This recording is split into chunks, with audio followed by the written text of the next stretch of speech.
So they have It's super fun. Like if I was ever gonna do one, that's the one to do. I don't love it in December. The weather is always terrible. Like it rains the whole time. I think they wait for the worst weather forecast. They're like, But it wasn't cold.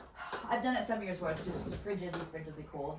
But the whole town comes out. It's a free race. You just sign a waiver that you say you'll spend money in town, on the town while you're there. I mean, on your honor, but. Like you would just buy a coffee and a meal? Or? Yeah, like you'll eat at the restaurant. They have where you pick up your bib. There's a huge craft fair. All the local vendors have like I don't know, like 30 vendors. And then at every single mile, there's something like either a restaurant donates something local, or someone made like there's broth, there's maple syrup shots, there's pickles. It's so pickles. cute. It looks so hyped cute. up. It's very hyped up, very fun. Everything, it was so. I was like, at every mile there's something fun. People dressed in like. We had bought like Mrs. Claus dresses, but because it was rainy, they were going to be so soggy. We didn't end up wearing them. But someone dresses like Buddy the Elf. Oh, I could. Do you need it? Do you want it? No, I can't ski with them. I'm not Big Mountain. Are you kidding me? I barely. When is that? Next Sunday. Sunday. This Sunday or Sunday? When is One it? of the This Sunday? I don't know. It's this The Sunday. 10th or the 17th? I think it's the 10th. The Yeah, 10th? because Parker and So Thomas it's coming are- in hot. Okay. Parker, well, and I think they're gonna do, but we have passes to that mountain, so. What time? Is he like, are you leaving first thing in the You morning? have to, but it's free. I know. And you get an extra ticket. I know, so that's why they're gonna dress up, so. Yeah. I don't know how committed you have to be. Like, do you have to be You just have to do one run as in your Santa suit. but do you have to have a full Santa suit? Yeah. Okay. You do. We bought Santa suits on Temu. Actually, those are really crappy ones. They have them at Party City. Okay, we'll go grab a couple of parties. Yeah, for like $20, and Okay. that's the cheapest ski ticket you'll ever get. Oh, that's amazing, huh? So good. Yeah. Oh, I just stabbed myself in the eyeball. All right. Postponed. Okay. Good. My husband came and plugged everything in so that I wouldn't forget again.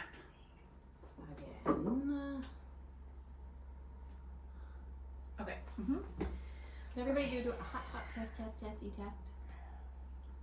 Testy. Oh yeah, testing. Test. Sorry. It's okay. I want to be able to, when my boys want to come, when Thomas is done with class. Okay. Got my notebook. I got my thing. Got my coffee. Okay. Are we on? Are we live? We're recording. Who wants to go first today? Not it. Not it. I was like, how do you play that? I was listening. I'm halfway through the one you just posted about the cleaning the I declutter. know. Whatever we were eating was very crunchy, like over the top crunchy. Do you know what it was? I think we were eating a remember. cheese ball that Izzy made us.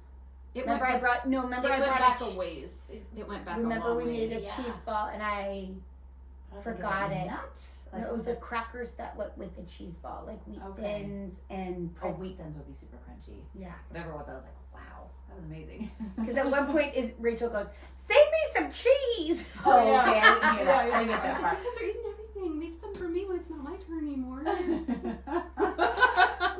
That's so funny. I guess I'm going first then. That's okay.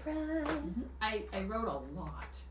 I have a book to read, but Okay. I think it'll go quickly, and then I don't feel like we have to rush through this is a good one to just kind of Oh. sit Don't in. get humble about it. This is a really Always. good one. You know, my word for this year was surrender, and for sure God is I was just thinking about that today. living up to that expectation in all the ways, all the ways. I just had to let go of everything. I could definitely do a podcast on that too, but yesterday in church, my feelers have been all over the place. I think it might have something to do with the hysterectomy. I don't know for sure, but I'd be welcome to feedback about that from anyone. But I just feel, you know how you feel when you're PMSing, and you almost don't have a filter, or you do. It's after you said something. And you're like, whoops, I'm sorry guys. Whoops, I'm sorry buddy. I'm sorry honey. I didn't mean to, snap about you being like, hey honey. That doesn't happen to you guys? They're looking at me like, what are you No, talking about? I'm not. I think for me, after my hysterectomy, I think for you what it was pain. and being still. Like you are always moving. And so that quietedness, so I think that. But I feel ragey and crying at the same time. Well, I'm wondering if that's I'm wondering if that is your anxiety. For sure, my anxiety is a part of everything that I deal with in my life. But like this and feels hormones, next level. Well, and you're also you Like, remember you were hemorrhaging constantly, and now you're not, and so your blood levels and all your hormonal levels are shifting and changing. So I think that plus the anxiety of being still, plus and like being so with a little bit of your OCD, I can see see how that could create a perfect storm for some raging. I haven't vacuumed, guys, in 5 weeks. I still have another week where I cannot pick up a vacuum cleaner. Does Kirk do it though? Yes. And that's when you're quiet. He doesn't do it every day. Like I do. He doesn't do it 3 times a day like I used to. I mean, I'm realizing by elimination that OCD to the max. Like if I spilled one little crumb on my Flaccati rug, which hides everything. Yeah. I'm aware of the crumb, and so I get the vacuum cleaner out, and then I'm like, well, I might as well do the whole downstairs. Yeah. Okay, I just did the downstairs yesterday. There might be some fuzz. There might be one dust bunny under but I get out the Swiffer, and I don't really do that every day, but I tell you, I'm definitely doing it more than once a week, which I think has probably been what it's been. And I usually am like, babe, do you think you could vacuum for me? And then it's hard because he has to work it into his schedule, which he's always kind of maxed out. Yeah. With his schedule. So I'm seeing the places by the fact that they've been eliminated from what I can do. Yeah, that's what I mean. But still, I feel like it's something a little bit different. Anyway.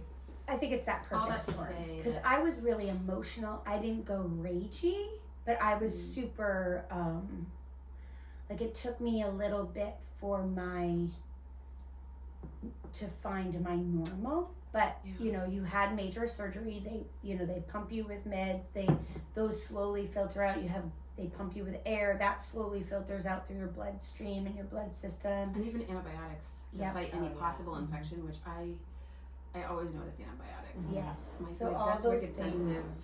Was there something specific yesterday though? Or no, just because like I'm trying to figure out how to get incorporated into church, and it's hard. We have a really big church, and there's some feelers. I'm just like, I feel again like a misfit. And I was like, I am always the misfit. It doesn't matter where I go. I think part of it is because I'm super hot and spicy. I say what I feel and I feel what I say, and I'm gonna just tell anybody like it is. So that doesn't fit in well to teams. It's a little tricky with teams. It's tricky with teams.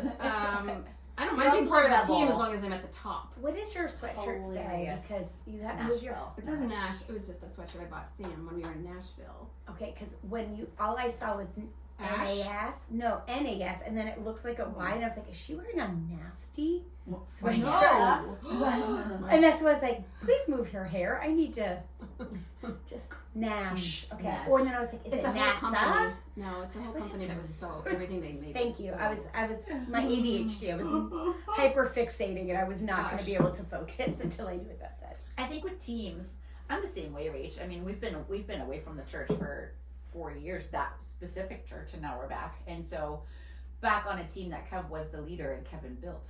And so if you're talking about worship, I'm talking about a lot of anything, but I mean, so it is a major humbling thing too. Like we went through Growth Track again, we auditioned again, like all the things. Yeah, I think now I'm just, anyway, all of it to say that God, not only with surrendering like my energy, my wanting to do and conquer and putter till my dying day and all the things, and God saying you can't even do that right for this season. I haven't had any energy for over a month, like just extreme fatigue. Actually, way longer than that because I was anemic for 3 years. And so, but like, yesterday sitting in church, and I've gone through a season like this where the Holy Spirit was just like, I just want you to be quiet, just settle, stop trying to, frantic. Stop being frantic about you, even in my heart. Stop being frantic. or stop being trying to, I don't even know, just let go. Mm-hmm. Some things that's hard for me to put into words, but I also just feel really emotional about it anyway. Mm-hmm. All that to say that, like, surrendering and then being humble, being willing. I think that Juliet Osborne said, in a season of being diminished, Mm-hmm. When she was on her bed for years and stuff like that. And I was like, I kind of have felt that deeply the last couple months, but that I might just be in a season where that's the case, where it's like, and then I woke up the other morning and read this quote. I usually get up, do a little bit of devotion, sometimes in bed if I have that time, before I feel like I have to get dressed and all the things. And then I sometimes hop on Pinterest or something, and I shouldn't do that, honestly, first thing in the morning, but I sometimes just, it's almost like a reflex. And the very first quote that I read, I'm gonna botch this, my phone is taking a thing, but it was just like, stop, okay, this is gonna take me a minute. It was basically like, stop trying to, I'm trying to see it in my head. I can't remember. The gist of it was, you're getting distracted. Stop trying to. You are in a season where you need to laser focus on the things you're being called to, and stop trying to show up to impress people. Wake up. It was really. I totally botched it. I'll try to find it for when I post this. But like, it was so good for me, and it was the only thing I saw on Pinterest, and then I felt convicted to shut it down, like to turn it off. Yeah. And I actually saved it. Tried to put it on my phone, and it was basically like. It was so me. It was so exactly what my heart needed, because I am so easily distracted. I am the most distracted person that I know, and typically I do run at a high enough capacity to make a lot of things happen in a normal day, so it doesn't look like I'm distracted. But really, what I should have been doing that whole day is A, B, or C, and I didn't even do those things, like working on my books. One of the goals I had for this whole recovery season was to finish my first book, and it's been I worked on it like in beast mode for a couple of days right after my surgery, and then I went into a deep brain fog where I like really couldn't do anything and was sleeping a lot and just resting and tuning out, watching Netflix and all the things. But like after I saw that quote the other day, I was like, this is so exactly what I'm doing. This is so exactly where I am. And I'm like, I've been focusing on making little reels or this or that have nothing to do with the work that God has actually put in front of me. The work that He's put in front of me has no evidence that I can give at the moment. You know, I'm not going to start showing my illustrations because I don't want people to steal them or to know my book before it's a finished thing. I can't do anything to show people that I'm working, and God's like, I'm not asking you to. Yeah.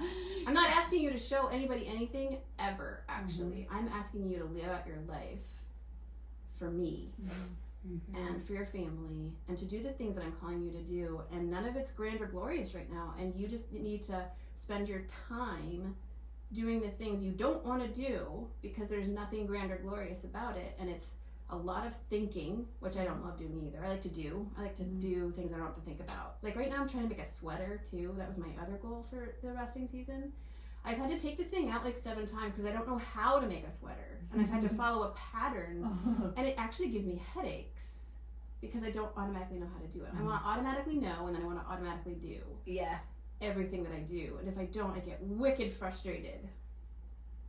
And so that's the artist in you. That's very much like Jessie too, I think.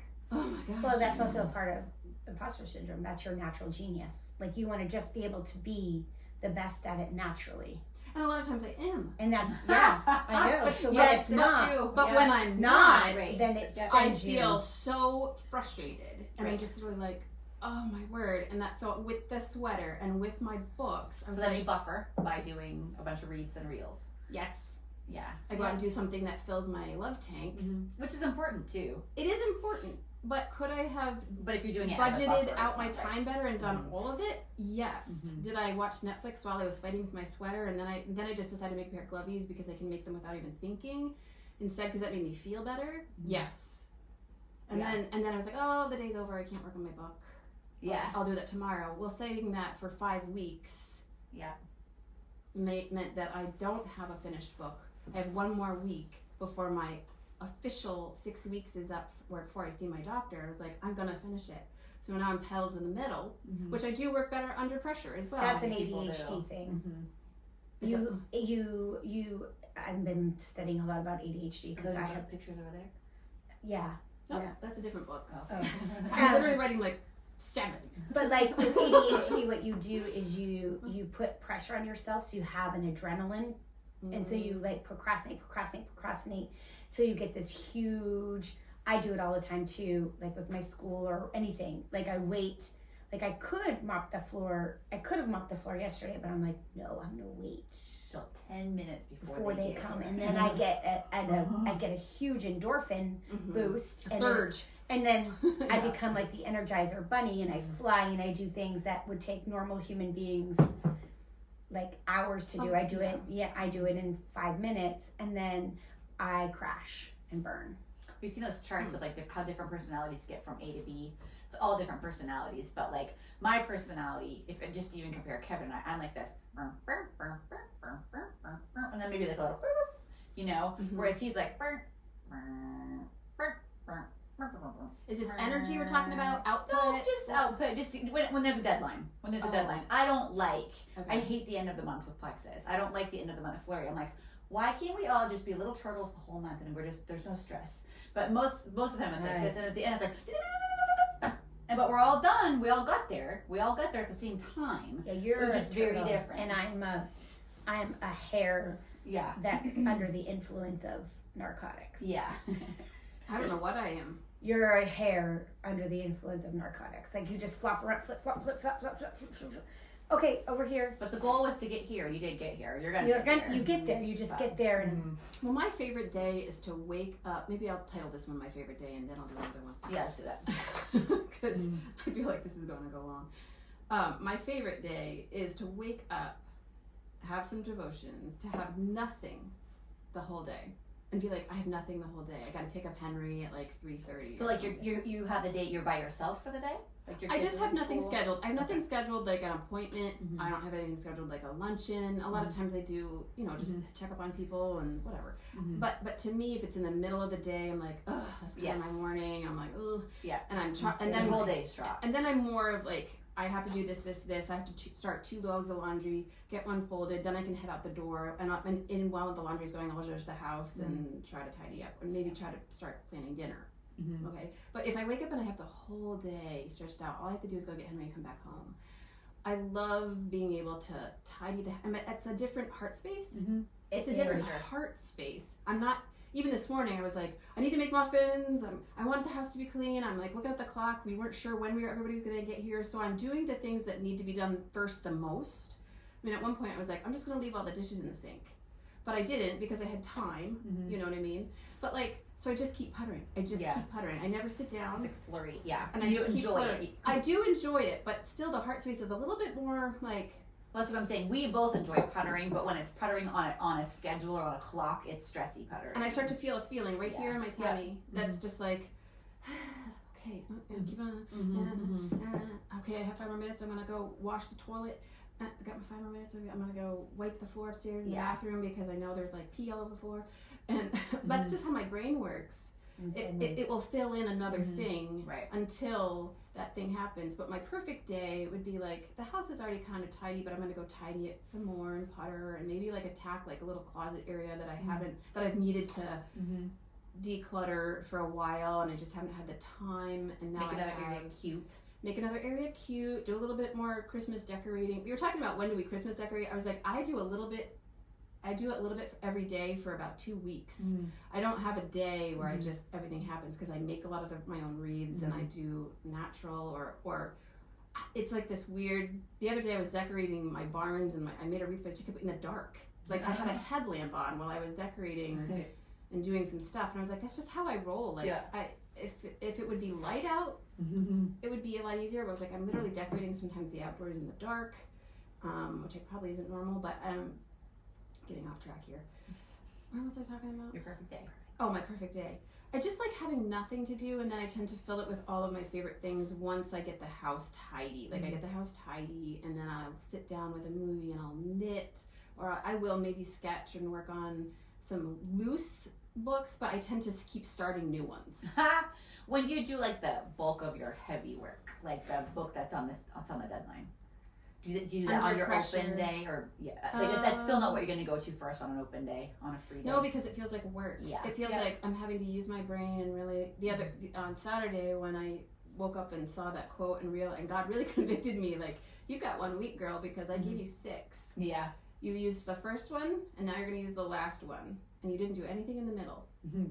But it's almost done. So it's like I just have to do all those little tweaks, all the little last things before I dump it into, InDesign and then format it as a book, which also takes a lot of hours.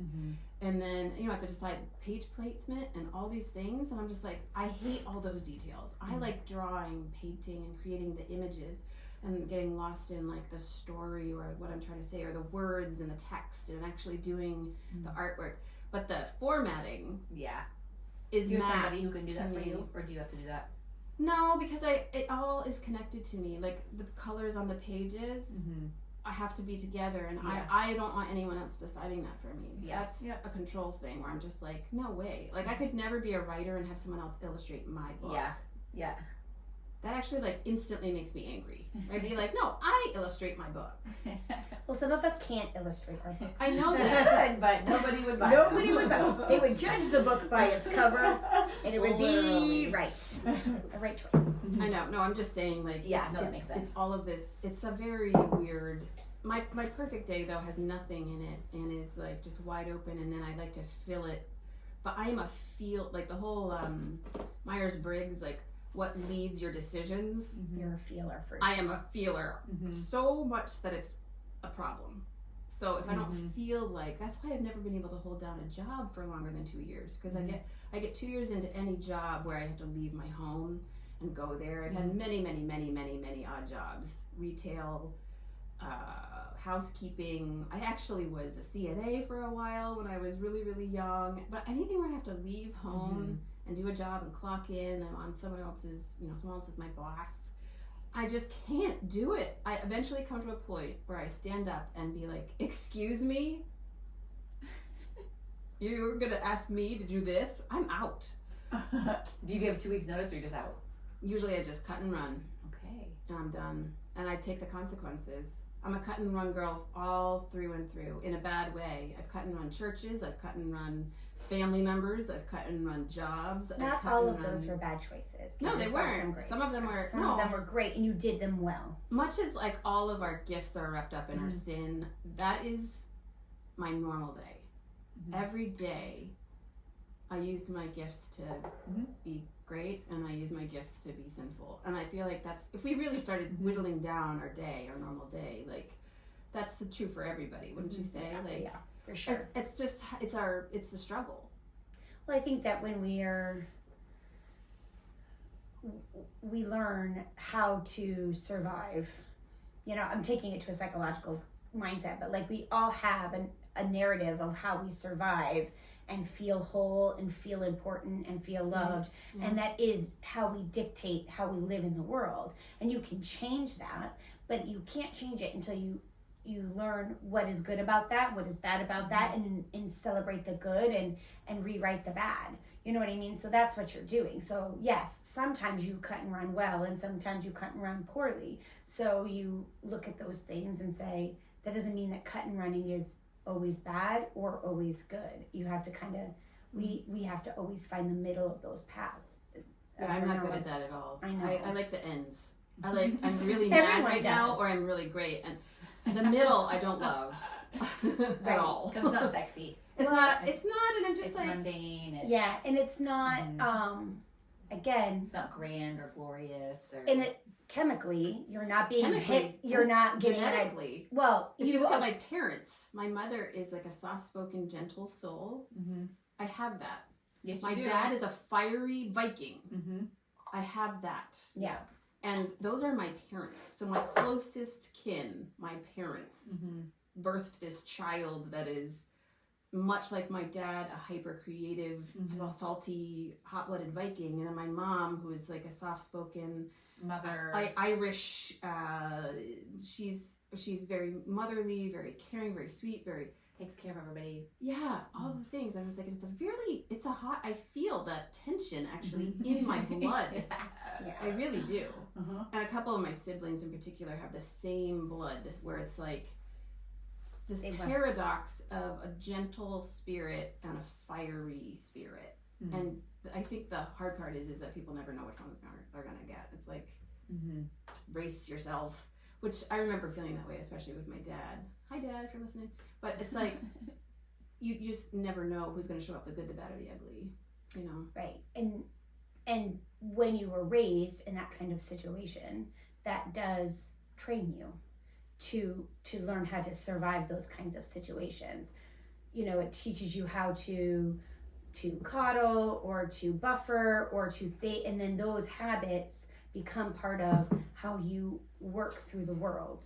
And it also changes your brain chemistry of how you, that adrenaline dump, that fight or flight, that all of those things coordinate. And so as we grow up and as we try to become more sanctified, it's breaking down those different parts of schemas in our brain of how we should live. Yes, we have different schemas of how like we interact with different things and our ability, our tolerance of each of those things. So if you were raised in a more traumatic situation, I have a more shallow ability to deal with different schemas. Where Amy, I see you have a higher buffer for different schema is. Yeah, can you define that?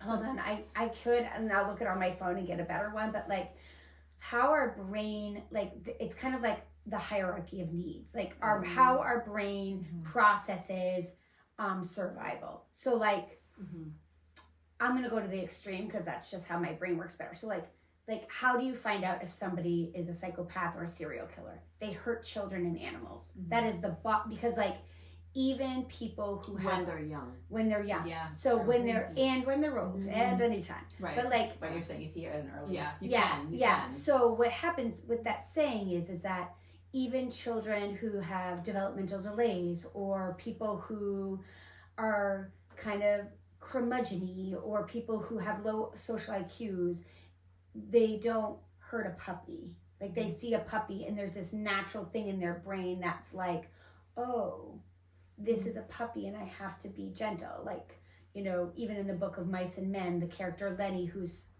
developmentally delayed, he by accident keeps killing mice. He's not killing them out of anger or aggression. He's this big, huge man and he pats them too hard and he breaks their necks. Oh, jeez. I never read that book. Oh, it's a great book. But it's a classic. But what they're saying, so that's the bottom. So when you see people, children or adolescents or people that harm such innocence, you know there's something wrong with them. Yeah.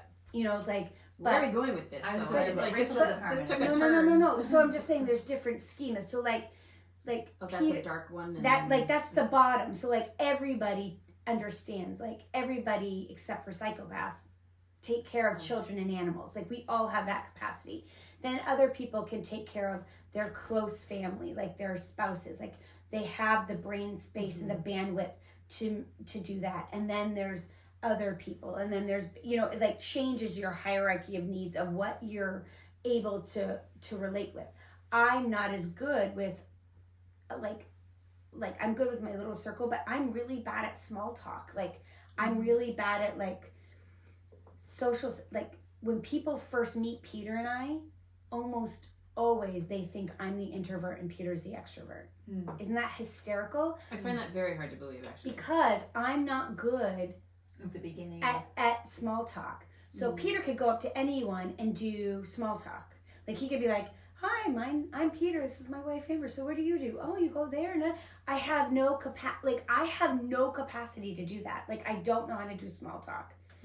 I don't. You turn instantly to like self-deprecating or maybe I do bits. I'm funny. I turn the attention. Bits. This is my song and dance routine. Hey, jazz hands.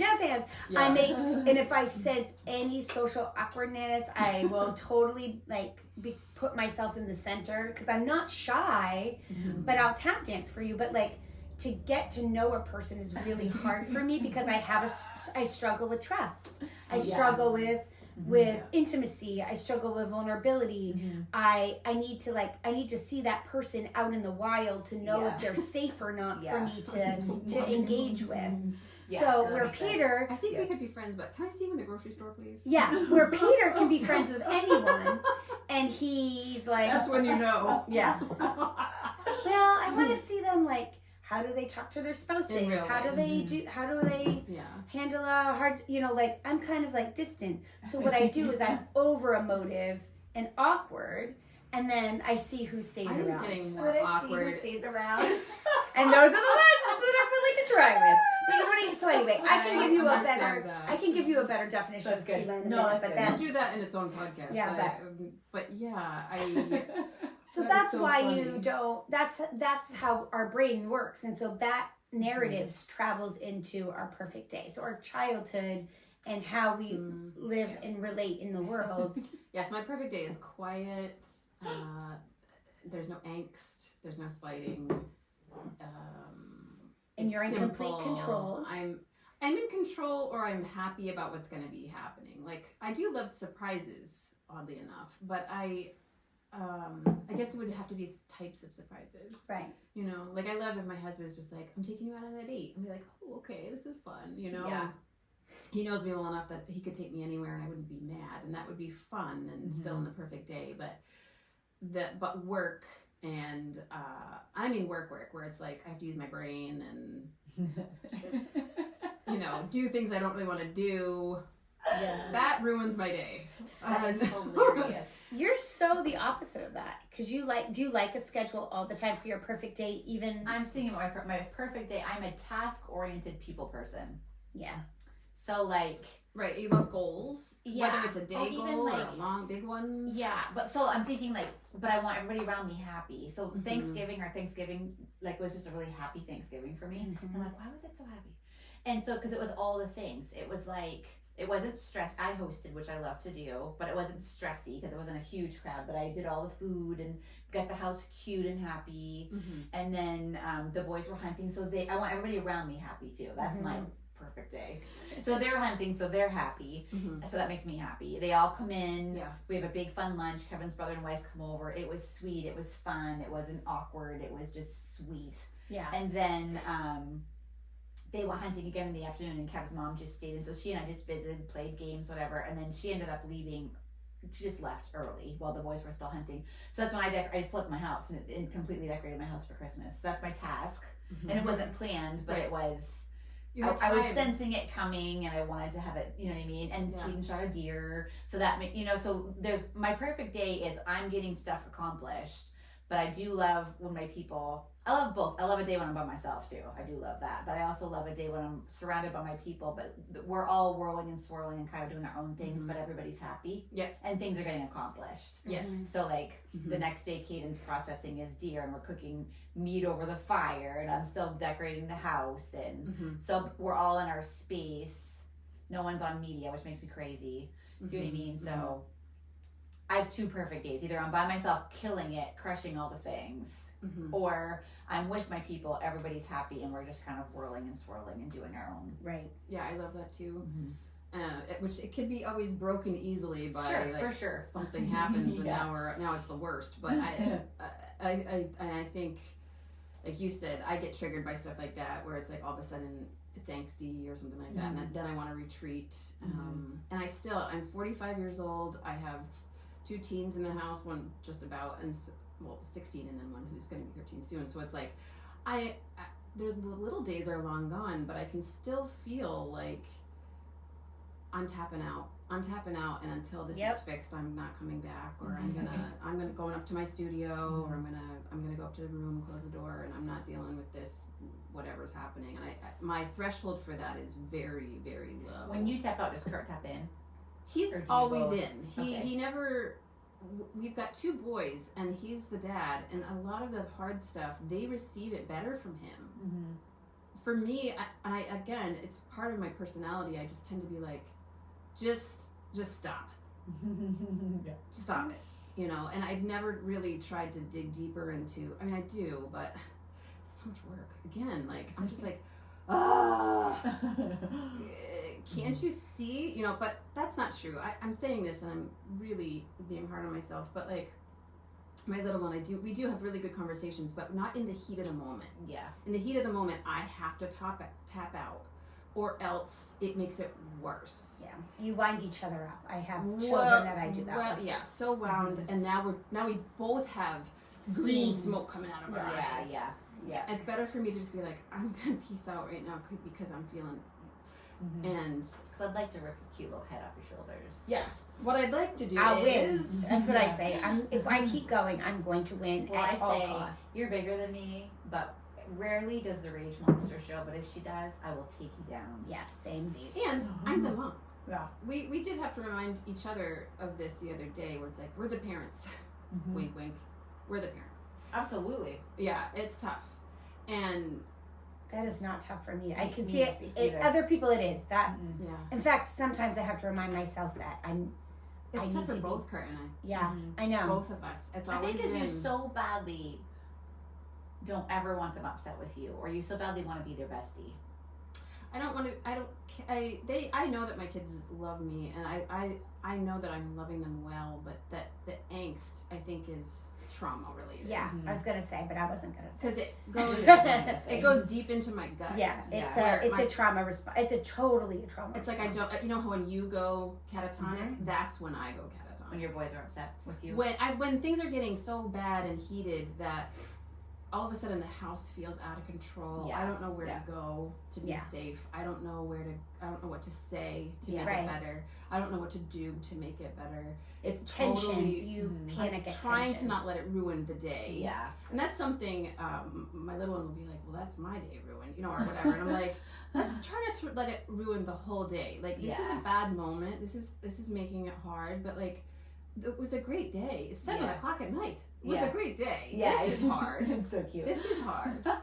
This isn't great, but we don't have to let it ruin the day. And we don't have to let it ruin tomorrow. Tomorrow we get to try again. We get to try fresh. Yeah. That's and but I've even had to say I get to try fresh with myself lately because I'm just like, I just hurt my best friends. I hurt my sisters. I hurt my mom's feeling. I hurt everyone that I love today somehow. And I don't even really know how. Some things I said with no filters. Other things I said knowing it was a little spicy and I just went for it. Other things it was my honest reaction and my honest feeling, and I should have been more thoughtful about them. Like, how is this going to land on them? How is this going to, context. You talk about context all the time with like marriage and conversations and all the things. It's like context. Let's keep this in context. And I've been thinking that a lot because I just have a lot of time to think when you're doing nothing but sitting on the sofa for like 5 weeks at a time, and it's